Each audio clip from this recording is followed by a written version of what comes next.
Ireland is marked out from other European countries by the fact that it was never in the Roman Empire. Christianity arrived on these shores only in the 5th century, brought by Patrick and other missionaries. The conversion of Ireland was peaceful and enthusiastic, with early generations of Christians distinguishing themselves as monastics and missionaries. The unique mix of Roman and indigenous elements in the early Irish Church led to a flourishing culture, famous for its outstanding metalwork and manuscript illumination. Irish tales were written down and reshaped in monasteries, producing the most significant body of vernacular literature in early medieval Europe. In the 12th century, the Cistercians made their presence felt here, and early in the 13th century, the Mendicant movement brought its distinctive practices to Ireland. The Dominicans first arrived in Ireland in the year 1224, just 3 years after the death of St. Dominic. In 1275, 51 years after the arrival of the first Dominicans in Ireland, the communities were formed into a vicariate subject to the English Dominican province. In 1314, the vicariate was accorded rights which effectively constituted it as a distinct province, but it was not until 1536 that the province was finally established, gaining full independence from the province of England. At the provincial chapter in Athenry in 1524, on the eve of the Reformation, there were 360 friars present. The Reformation and the dissolution of the monasteries had a devastating effect on the material aspects of the Irish Church, but had remarkably little impact on the faith of the Irish people.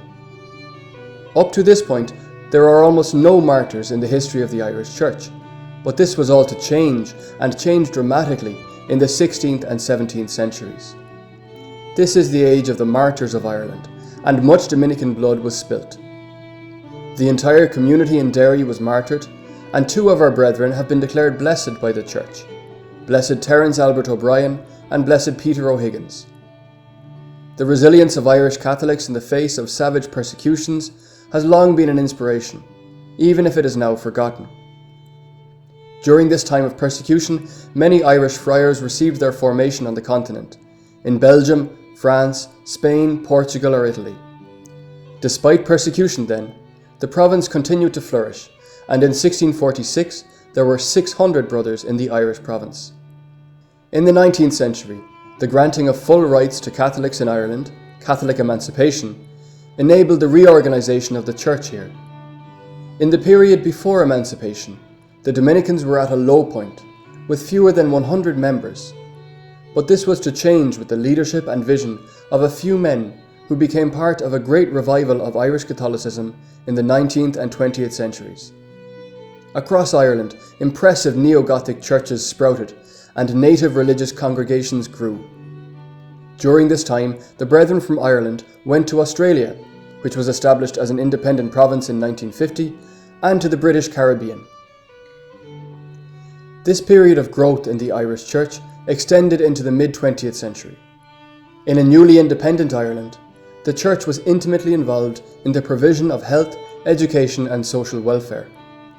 By the mid-20th century, the numbers in the province reached over 300 again, the largest it had been since the 17th century. During this time of growth, we sent brethren to India, which was to lead to the establishment of the province of India. At present, we have 22 communities in Ireland, as well as missions in Trinidad and Tobago and Tehran, and communities in Rome and Lisbon.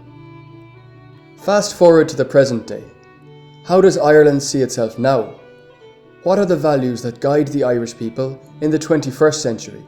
We can tell that contemporary Ireland is marked by self-confidence, especially in the realms of business and technology.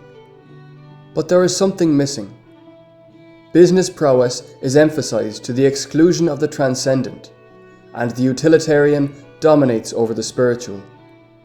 Materialism is a reality of contemporary Irish life, coupled with a flight from the Church. The contemporary zeitgeist in Ireland is marked by a sense that we have come a long way from our Catholic past, and are doing our best to continue to move on. But even if the contemporary situation has its difficulties, it also presents wonderful opportunities. We are now in a new time. In the past, the Irish Church and the Irish Dominicans were marked by a zeal for foreign missions. Now the challenge is to reconfigure our province so that this band of brothers can be a living and effective missionary presence in post-Christian Ireland. The Irish Church and the Irish province of Dominicans have a wonderful heritage of missionaries, martyrs and organisers, but we are in a new time with new challenges. We are now called to preach the gospel in its fullness to a half-Christian people. A new challenge for the Irish Dominicans? Certainly.